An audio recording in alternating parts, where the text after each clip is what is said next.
What's up everyone, my name is Zane and welcome to another video, this one covering 10 hours of the Seers Village Agility course with the hard diary completed. Now obviously there's no loot for this one, so let's go ahead and get right into the stats. So overall we managed to get 553k agility experience and 53k magic experience in total, which brings our per hour sums to 55.3k agility and 5.3k magic experience per hour, and we also had a supply cost of 258k, and that came purely just from the lore runes I was needing to teleport to the start of the course every time I completed it. Speaking of the course, I got a total of 967 laps overall, for an average of 96 laps per hour and a time per lap of 37 seconds.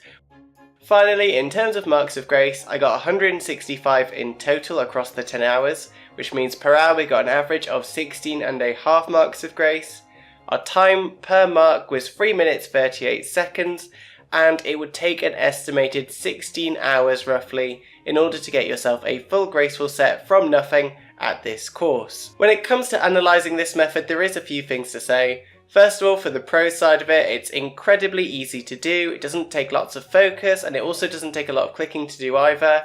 It also brings in a really high experience rate per hour, and some of the best marks of grace per hour you're going to get in the game, provided you have the hard diary completed. Speaking of that though, one of the big drawbacks is you do need the hard diary completed to get these stats and this amount of marks of grace per hour.